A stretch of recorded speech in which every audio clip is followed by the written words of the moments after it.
ఈరోజు 8th class topic బలం పీడనం అంటే ఏంటో చూద్దాం. ఫస్ట్ బలం అంటే ఏంటి?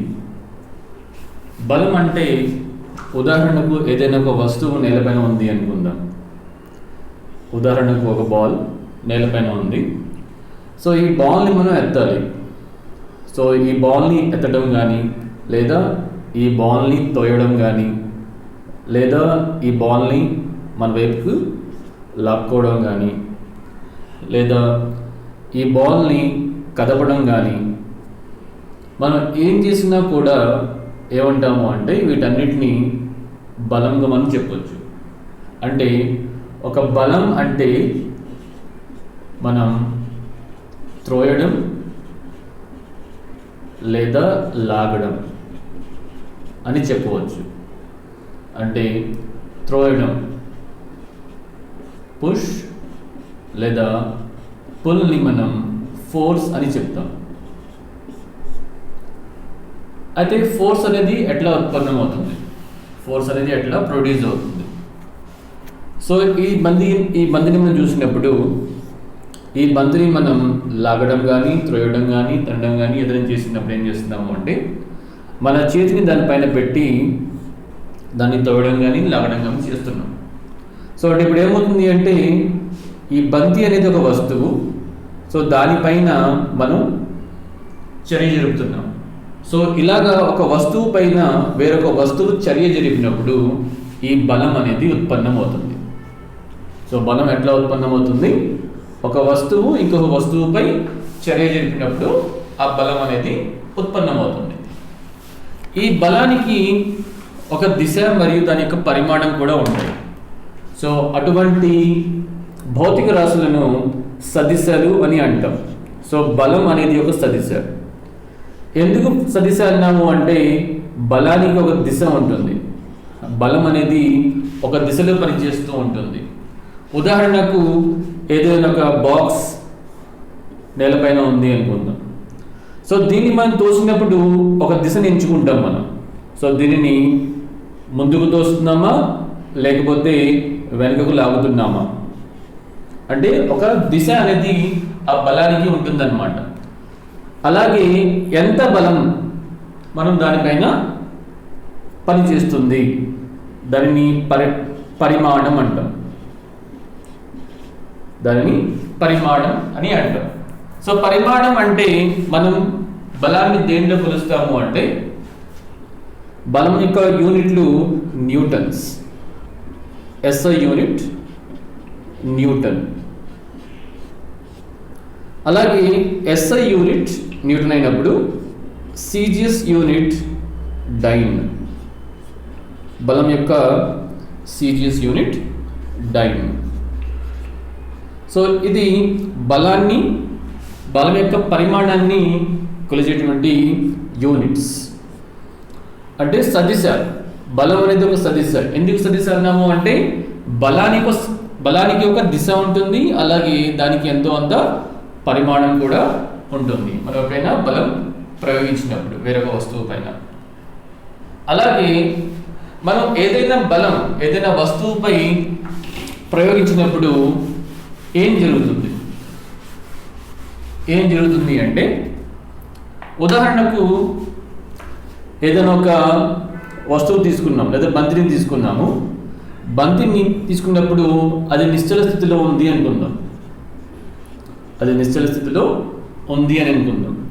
సో నిశ్చల స్థితిలో ఉన్నప్పుడు దానిపైన మీరు బలాన్ని ప్రయోగిస్తే ఏమవుతుంది? అది ముందుకి కదలడం ప్రారంభిస్తుంది. అంటే ఏదైనా ఒక వస్తువు నిశ్చల స్థితిలో ఉన్నప్పుడు దానిలో చలనాన్ని తీసుకురావడానికి మనం ఈ బలాన్ని ఉపయోగించవచ్చు. అలాగే ఒక వస్తువు అనేది లేదా బంతి తీసుకున్నప్పుడు బంతి నేలపైన పరిగెడుతుంది అనుకుందాం, దొరుకుతుంది అనుకుందాం. ఇలా దొరుకుతున్నప్పుడు మనం దాన్ని ఆపాలి అనుకున్నప్పుడు ఏం చేస్తాము అంటే దాని వ్యతిరేక దిశలో ఒక బలాన్ని ఉపయోగిస్తాం. సో అప్పుడు ఆ బంతి అనేది ఆగిపోతుంది. లేదా ఆ బంతి దాని యొక్క దిశని మార్చుకుంటుంది. ఫుట్బాల్లో చూసినప్పుడు మనం బంతి చూస్తాం. బంతి దొరుకుతున్నప్పుడు ఒక ఆటగాడు వచ్చి ఆ బంతిని కాలుతో తన్నప్పుడు ఏమవుతుంది, దాని యొక్క దిశ అనేది మార్చుకుంటుంది.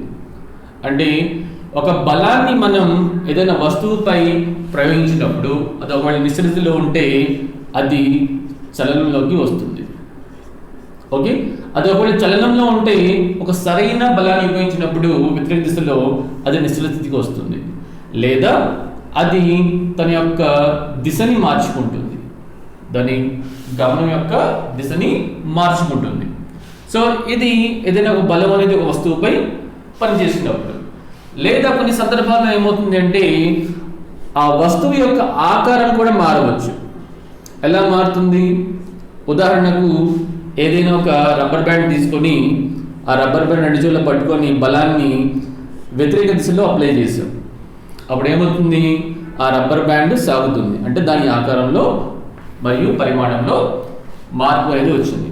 అంటే బలం అనేది ఆకారంలో మార్పుని కూడా కలుగజేస్తుంది, లేదా ఏదైనా ఒక వస్తువు యొక్క చలన దిశలో మార్పుని తీసుకువస్తుంది.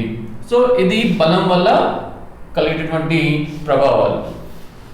అలాగే బలం అనేది 2 రకాలుగా మనం విభజించవచ్చు. దానిలో ఒకటి స్పర్శ బలాలు. మొదటిది స్పర్శ బలాలు. ఈ స్పర్శ బలాలు అంటే ముందు మనం చెప్పుకున్నాం ఎలా బలం అనేది ఎలా ఉత్పన్నం అవుతుంది అనేది. ఒక వస్తువు ఇంకొక వస్తువుపై చర్య జరిపినప్పుడు, సో ఒక వస్తువు ఇంకొక వస్తువుపై చర్య జరిపినప్పుడు బలం అనేది ఉత్పన్నం అవుతుంది.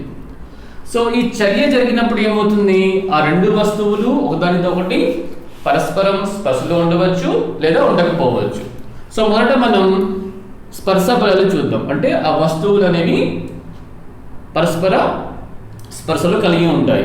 సో ఎలా అంటే ఉదాహరణకు మన కండర బలం. కండర బలము అంటే నేను పెన్ను పట్టుకొని బోర్డు మీద రాస్తున్నాను అంటే నా చేతిని ఉపయోగించి, అంటే నా చేతిలో ఉన్నటువంటి కండరలో ఉపయోగించి ఈ పెన్ను పట్టుకొని నేను రాస్తున్నాను. సో దీన్ని ఏమంటాము అంటే కండర బలము అని అంటాం. అలాగే ఏదైనా ఒక బండి తీసుకున్నప్పుడు, జంతువులు లాగేటటువంటి బండి అంటే ఎడ్ల బండి లాగుతూ ఉంటాయి. సో ఎద్దులు వాటి కండర బలాన్ని ఉపయోగించి ఆ బండిని లాగుతూ ఉంటాయి. సో దాన్ని కూడా మనం కండర బలము అంటాం. అంటే ఏమవుతుంది, ఇక్కడ నేను డైరెక్ట్గా ఈ పెన్ని మని పట్టుకొని ఉన్నాను, అంటే ఈ చేతితో నేను దీన్ని పట్టుకొని రాస్తున్నాను కాబట్టి ఇక్కడ పరస్పర స్పర్శ అనేది కలిగి ఉన్నాను. సో దీన్ని ఏమంటాము అంటే కండర బలము అంటాం. అలాగే రెండవది ఘర్షణ బలం.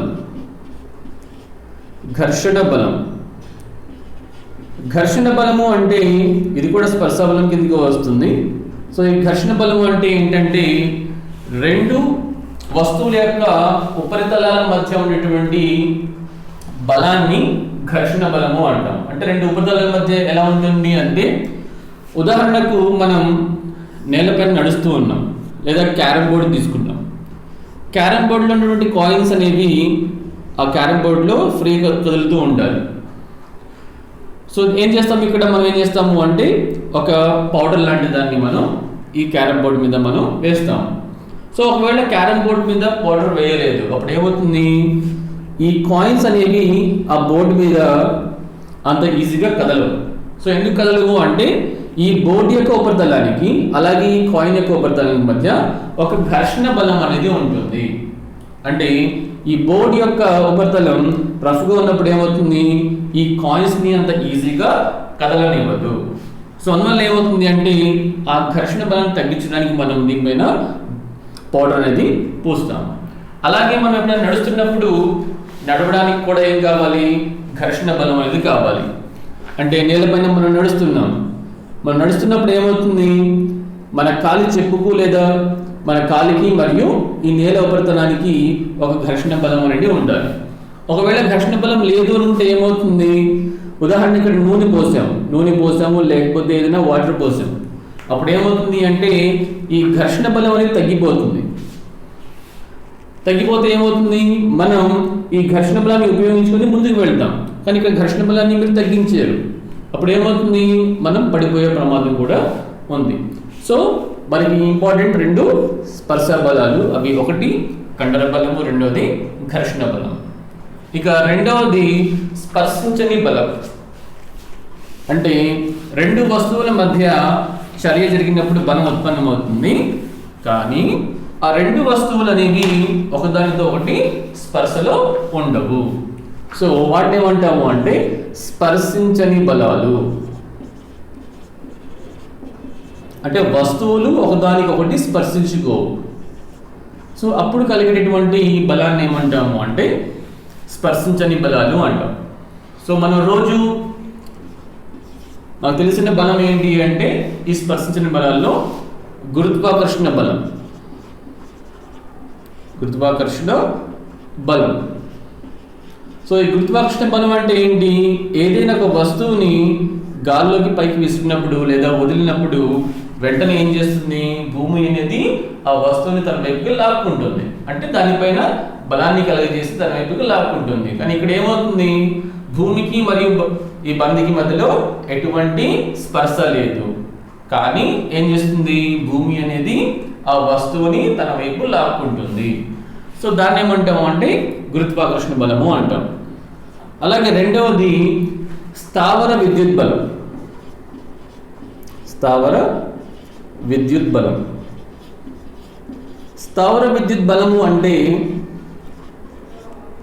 ఉదాహరణకు ఏదైనా ఒక ప్లాస్టిక్ స్ట్రా తీసుకొని దానిని ఒక పేపర్తో రుద్దండి.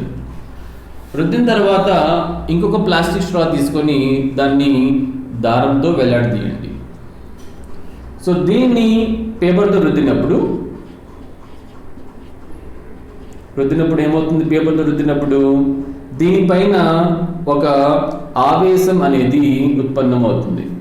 దాన్ని మనం స్థావర విద్యుత్లో చదువుకుంటాం.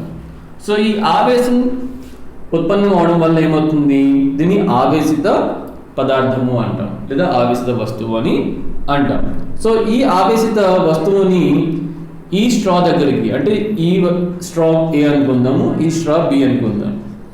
సో ఏ స్ట్రా మీద ఆవేశం ఉత్పన్నం చేయబడింది. సో దీనిని మనం స్ట్రా ఏని స్ట్రా బి దగ్గరికి తీసుకొచ్చినప్పుడు ఏమవుతుంది?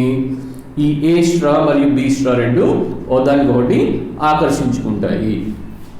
అంటే వీటి మధ్య ఎటువంటి స్పర్శ లేదు, కానీ ఏమవుతుంది? ఇక్కడ ఈ స్థావర విద్యుత్ అనేది ఒక బలాన్ని వాటి మధ్య ఉత్పన్నం చేస్తుంది. సో అందువల్ల ఏమవుతుంది? ఈ స్ట్రా ఏ అనేది స్ట్రా బిని తన దగ్గరికి లాక్కుంటుంది. సో ఈ విధంగా మనం బలాలను రెండు రకాలుగా విభజించవచ్చు. అవి స్పర్శ బలాలు, అలాగే స్పర్శించని బలాలు. సో ఇందులో మనం బలం గురించి నేర్చుకుందాం. సో నెక్స్ట్ క్లాస్లో పీడనం గురించి మనం డిస్కస్ చేద్దాం.